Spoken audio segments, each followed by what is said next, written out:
وہ خاندان کا مزاج نکلا. دین تو اللہ کے پاس اسلام ہے. اسلام ہم سے مطالبہ کرتا ہے کامل اطاعت کی. اسلام ہم سے مطالبہ کرتا ہے اللہ اور اس کے رسول کی مکمل اطاعت اور فرما برداری کی. اسلام سرنڈر ہونے کا نام ہے. اسلام سلامتی قبول کر لینے کا نام ہے. اسلام ایک امن میں آ جانے کا نام ہے. اسلام ایک عجیب و غریب عنوان ہے جس کی تشریح خود عربی زبان سے لے کر شریعت کی اصطلاح تک اگر کی جائے تو ایک پورا لیکچر ہے، ایک پورا محاضرہ ہے، پوری گفتگو ہے.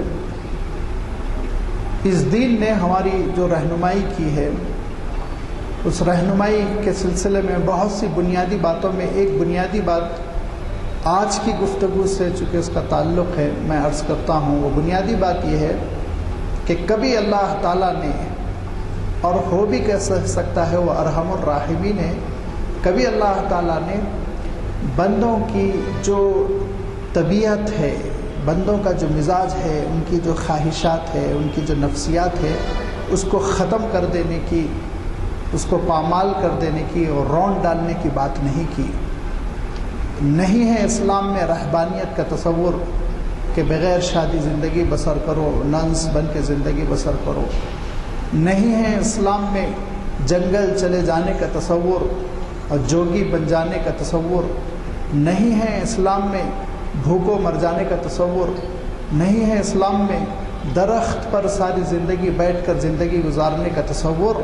اسلام نے انسان کو انسان کی اپنی فطرت کے ساتھ جینے کی دعوت دی ہے. تو لازمی بات ہے غصہ آتا ہے، غصہ آتا ہے، یہ فطرت ہے. غصے کو نکال کر پھینک دیا جائے اس کی دعوت نہیں دی گئی. دعوت کس کی دی گئی؟ والکاظمین الغیظ، کنٹرول میں رکھو، غصے کو قابو میں رکھو. خوشی فطرت انسانی ہے. کہیں اللہ تعالیٰ نے اپنے بندوں سے یہ مطالبہ نہیں کیا کہ عبوساً قمطری راہ ہو کر زندگی بسر کرو، چہرہ چڑھا رہے اور جھکجھک کرتے رہو، خوشی کا زندگی میں کوئی عمل دخل نہیں.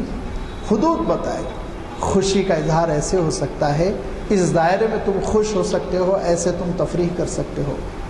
غم انسان کے دل سے ابل کر نکلتا ہے، آنسوؤں کی شکل میں اور رخسار پر لڑکھڑا پڑتا ہے.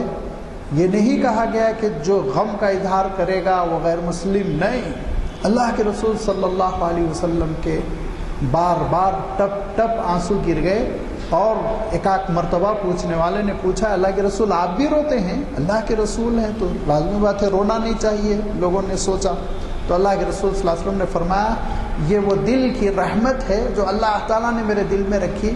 اگر کسی کے دل سے چھین لی گئی ہے تو میں کیا کروں؟ مجھے تو صدمے پہ رونا آتا ہے لیکن اللہ کی نافرمانی نہیں کرتا ہوں، اپنی زبان سے گستاخی کی بات نہیں کرتا ہوں، خلاف شریعت بات نہیں کرتا ہوں. تو عقیدت بھی انسان کی فطرت ہے.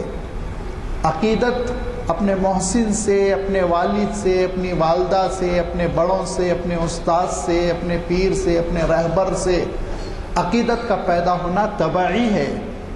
کوئی انسان یہ نہیں کہہ سکتا میں اس مزاج سے مبرہ ہوں، میرے اندر عقیدت کی کوئی کسی قسم کی صلاحیت ہی نہیں ہے. نہیں، خود بخود پیدا ہوتی چلی جاتی ہے.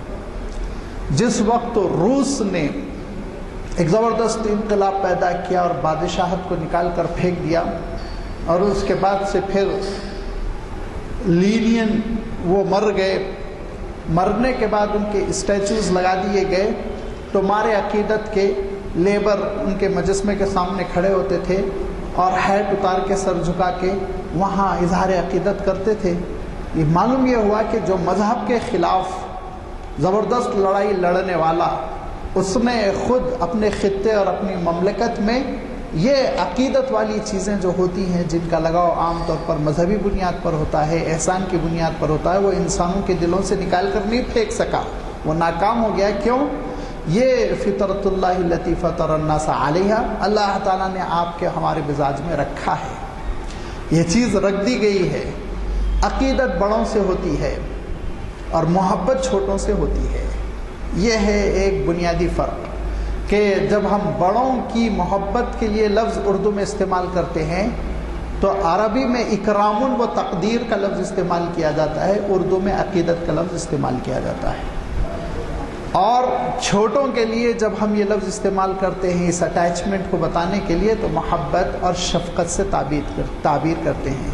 اللہ کے رسول صلی اللہ علیہ وسلم نے دونوں جذبوں کو اپنے ایک ہی ارشاد میں جمع فرما دیا اور یہ ارشاد فرمایا من لم یعقر کبیرنا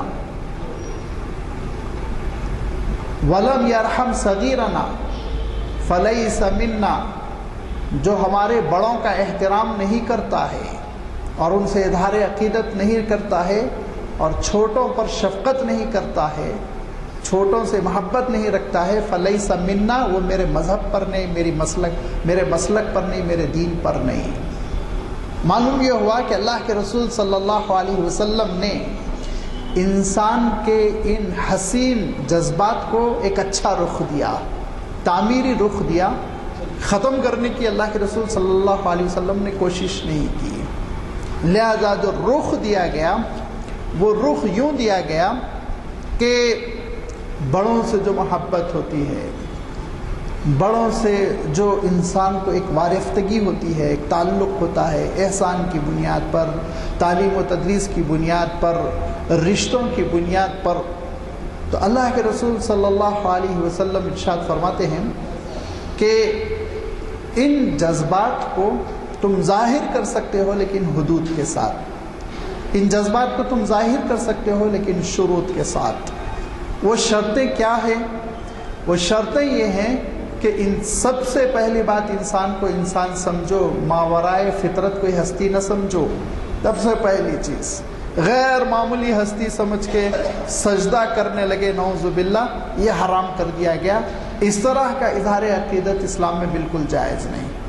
ایک صحابی کہتے ہیں کہ اللہ کے رسول، میں تازہ بتازہ 9 بہ 9 ایک سفر سے آیا ہوں تو میں نے دیکھا کہ فلاں مملکت میں بادشاہوں کے لیے لوگ کھڑے ہو کر سجدہ ریز ہو جاتے ہیں، اور ہندوستان میں تو آپ آسانی سے سمجھ سکتے ہوں گے کیسے لوگ زمین پر گر کے بڑوں کا احترام بجا لانے کی کوشش کرتے ہیں. تو اس منظر کو بیان کیا تو اللہ کے رسول صلی اللہ علیہ وسلم نے بڑے پیارے انداز میں ان سے بات کی. آپ صلی اللہ علیہ وسلم نے، یہ تربیت کا گر ہوتا ہے، آپ صلی اللہ علیہ وسلم نے بالکل انجان بن کر، ہماری جو اپنی دکنی اصطلاح ہے، بالکل انجان بن کر یہ پوچھا، اچھا بتاؤ اگر تم میرے ساتھ کرنا چاہو گے تو کیا کرو گے؟ ایسے ہی گر کے سجدہ کرو گے؟ پوچھا اللہ کے رسول صلی اللہ علیہ وسلم نے، تم میرے ساتھ کیا کرو گے؟ یہ جاننا چاہ رہے تھے اللہ کے رسول صلی اللہ علیہ وسلم میری امت کا مزاج کیسا بن رہا ہے، ان کی تربیت کیسی ہو رہی ہے. تو صحابی بہت ہی دو ٹوک واضح لب و لہجے میں کہتے ہیں ہرگز نہیں، میں تو آپ کو سجدہ نہیں کروں گا. آپ نے فرمایا شاباش. کہا دیکھو اللہ سے ہٹ کے کسی کو سجدہ نہیں کرنا ہے. لازمی بات ہے اگر اللہ سے ہٹ کے اس پوری کائنات میں کسی کو سجدہ جائز ہوتا تو آپ صلی اللہ علیہ وسلم کو جائز ہوتا، لیکن فرمایا نہیں، اس پہ پابندی لگا دی گئی، اس کو حرام کر دیا گیا، تم یہ ہرگز نہ کرنا. منع فرما دیا آپ صلی اللہ علیہ وسلم نے، جس سے صاف پتہ چلا کہ حدیں ہیں اظہار عقیدت کی. اس کے بعد کا مرحلہ آتا ہے دوسرا، قدم بوسی کا، جس میں اکثر و بیشتر ہندوستانی مسلمان فیل ہو جاتے ہیں. قدم بوسی کا جو کلچر ہے وہ واقعتاً ہندو کلچر ہے، اسلامی تہذیب سے اس کا کوئی تعلق نہیں. یہاں کے لوگوں کو قدم بوسی کرتا ہوا دیکھ کر ہمارے بھی بعض لوگ قدم بوسی کرنے لگے، اور اس کو ہرگز پسند نہیں کیا گیا. اور اللہ کے رسول صلی اللہ علیہ وسلم نے صاف ارشاد فرمایا من تشبہ بقوم فہو منہ، جو کسی کے کلچر کو، اس کی مشابہت کو، اس کے مذہبی رسم و رواج کو اختیار کرے گا وہ انہی میں کا ایک فرد ہے. فرمایا تو آپ اندازہ کیجئے اگر مشرکانہ رسم و رواج کو کوئی صاحب اپنا رہے ہیں تو گویا ان کے دل میں شرک کا ایک ایلیمنٹ ہے، ان کی زندگی میں شرک کا ایک عنصر ہے، مشرکانہ رسم و رواج ہے. اور ہو سکتا ایک سوال آپ میں سے بعض لوگوں کے ذہن میں آیا اور بعد میں وہ آپ پوچھیں تو اسی لیے میں وضاحت پہلے ہی کر دوں کہ ابو داؤد شریف میں ایک حدیث ہے، اور وہ حدیث یہ ہے کہ عبد القیس قبیلے کے کچھ لوگ وفد کی شکل میں اسلام لانے کے لیے آپ صلی اللہ علیہ وسلم کی خدمت میں حاضر ہوئے، تو ان میں سے ایک صاحب آگے بڑھ کر فقدم یدیہ ورجلیہ، آپ صلی اللہ علیہ وسلم کے ہاتھ اور پیر چوم لیا۔ تو آپ صلی اللہ علیہ وسلم کے پیر چومنے کا تو ثبوت مل گیا حدیث میں۔ میں دو باتیں آپ کی خدمت میں رکھوں گا۔ نمبر ایک، عبد القیس قبیلہ اسلام لانے کے لیے آ رہا ہے، ابھی اس کی تربیت ہی نہیں ہوئی۔ آپ اس کے ایک فرد کو دیکھیں گے نہیں، ابو بکر و عمر کو دیکھیں گے، عثمان و علی کو دیکھیں گے، عشرہ مبشرہ کو دیکھیں گے، عبادلہ اربع کو دیکھیں گے۔ حضرت علی سے زیادہ چاہنے والا کون؟ حضرت عبداللہ ابن عباس سے زیادہ جان چھڑکنے والا کون؟ آپ ان کو دیکھیں گے، یا ایک صاحب ابھی اسلام قبول کرنے کے لیے آئے اور ان کی ابھی تربیت بھی نہیں ہوئی، ان کا آپ ان کو اپنا آئیڈیل بنائیں گے، جو سوچنے کی بات ہے۔ ایک بات ہے۔ دوسری بات یہ کہ احادیث میں بعض حدیثیں ایسی ہوتی ہیں کہ وہ حدیث کو پکڑ کر استدلال نہیں کیا جا سکتا۔ اس حدیث کو پکڑ کر میں ایک نازک سی دلیل دیتا ہوں، اور اللہ تعالیٰ مجھے توفیق دے میں بات سمجھا پاؤں، کیونکہ نازک سی چیز ہے، اس کو آپ سمجھ لیں، غلط فہمیوں کا شکار ہو کر نہ جائیں۔ بخاری شریف کی ایک حدیث ہے، کچھ بیمار قبیلے کے لوگ آئے، خارش وارش تھی، آپ صلی اللہ علیہ وسلم نے کہا جاؤ، کیا فرمایا؟ وَاشْرِبُوا مِنْ أَلْبَانِ الْإِبِلِ وَأَبْوَالِهَا، جاؤ اونٹ کا دودھ اور اونٹ کا پیشاب پیو۔ تو اونٹ کے پیشاب کو آپ جواز کا فتویٰ دیں گے؟ سوچیے، ہم اس حدیث کو ایک خاص حالات اور ایک خاص قبیلے کے ساتھ مخصوص کر دیا گیا ہے، اور یہ بھی اس پہ بہت ساری باتیں کی گئیں۔ اس میں یہ بھی کہا گیا کہ شاید راوی نے البانیہ کے ساتھ ساتھ آگے بڑھا دیا ابوال کا لفظ، ورنہ بول یہ استعمال کی چیز نہیں ہے۔ کیوں؟ اس لیے کہ کبھی بھی حدیث سے جب ائمہ فقہ، چاہے وہ امام ابو حنیفہ ہو، امام شافعی ہو، امام مالک ہو، امام احمد ہو، یا بڑے بڑے جو ائمہ فقہ ہیں، وہ استدلال جب کرتے ہیں تو پہلے پورے اسلام کے عمومی مزاج کو ایک طرف رکھتے ہیں، اور اس طرف دوسری جانب ایک حدیث کو رکھ کر کہتے ہیں کہ ہم پورے عمومی اسلامی مزاج کو قبول کریں گے۔ ایک آدھ حدیث میں ہو سکتا ہے کسی لفظ کی زیادتی، کمی، مفہوم کے سمجھنے میں کوئی تقصیر ہو گئی ہو، لہذا اگر یہ حدیث ہے بھی، اور ہے، میں انکار بالکل نہیں کر سکتا کہ قبیلہ عبد القیس کا وفد آیا اور اس میں سے ایک صاحب نے بڑھ کر آپ صلی اللہ علیہ وسلم کے ہاتھ اور پیر چوم لیے، لیکن اس پر شریعت نہیں بنائی جا سکتی۔ عام طور پر ہمارے بزرگوں کے سامنے جب اعتراض کیا جائے، حضرت آپ پیر پھیلا کے قدم بوسی کرواتے ہیں اپنے مریدوں سے، تو کہتے ہیں وہ ہے نا حدیث ہے نا، حضور کا بھی پیر چومے تھے۔